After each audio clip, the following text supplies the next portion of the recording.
Assalamualaikum warahmatullahi wabarakatuh.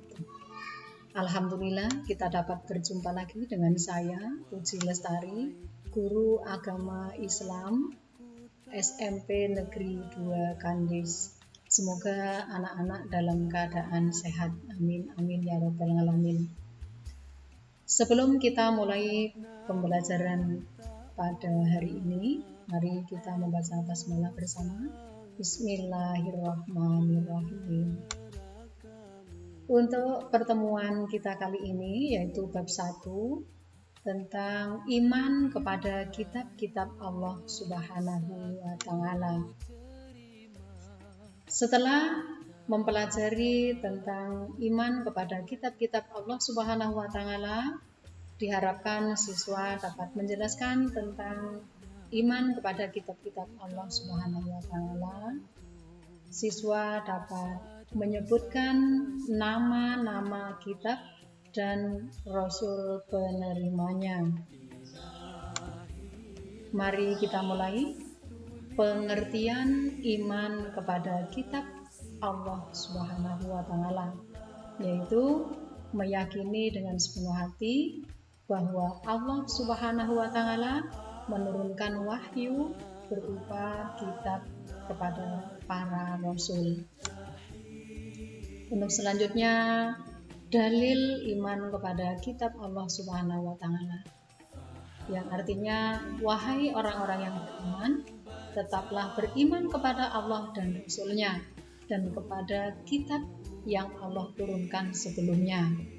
Barang siapa yang kafir kepada Allah, malaikat-malaikatnya, kitab-kitabnya, rasul-rasulnya, dan hari kemudian, maka sesungguhnya orang itu telah sesat sejauh-jauhnya.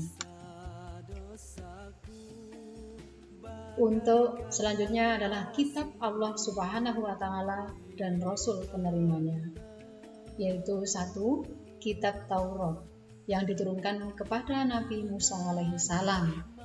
Yang kedua, kitab Zabur diturunkan kepada Nabi Dawud alaihi salam. Kitab Injil diturunkan kepada Nabi Isa alaihi salam. Dan yang terakhir adalah kitab Al-Quran yang diturunkan kepada Nabi Muhammad sallallahu alaihi wasallam. Selain kitab, yaitu ada suhuf. Suhuf adalah wahyu Allah yang berupa lembaran-lembaran. Suhuf dan para nabi dan rasul penerimanya, yaitu Nabi Adam alaihi salam menerima 10 suhuf, Nabi Ibrahim alaihi salam menerima 30 suhuf, Nabi Sis alaihi salam menerima 50 suhuf, Nabi Idris alaihi salam menerima 30 suhuf, Nabi Musa alaihi salam menerima 10 suhuf sebelum diturunkan kitab Taurat kepadanya. Garis besar isi kitab-kitab Allah Subhanahu wa Ta'ala, yaitu ajaran tentang tauhid atau keesaan Allah. Yang kedua, mengajarkan akidah atau keimanan yang benar, hukum-hukum dan peraturan Allah, berisi janji tentang pahala dan ancaman Allah. Yang berikutnya adalah memuat perintah dan larangan Allah. Dan yang terakhir, berisi kisah tentang umat manusia terdahulu agar menjadi pelajaran.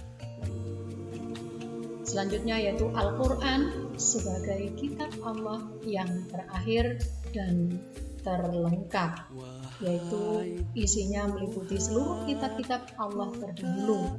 Yang kedua, melengkapi aturan-aturan yang belum ada. Yang ketiga, pedoman hidup bagi seluruh umat manusia. Dan yang terakhir, Allah Subhanahu wa Ta'ala menjamin memelihara langsung keasliannya.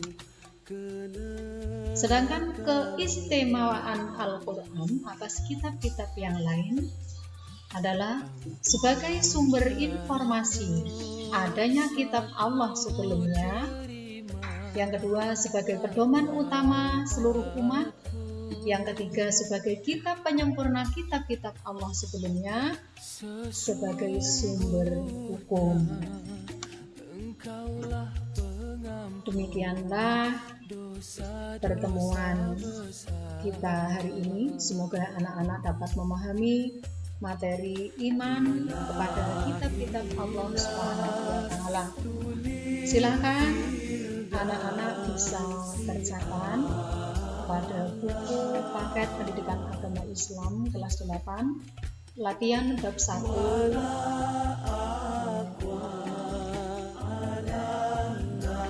latihan 1 dan latihan 2. Untuk materi pertemuan yang akan datang, kita akan belajar tentang minuman keras, judi, dan pertengkaran.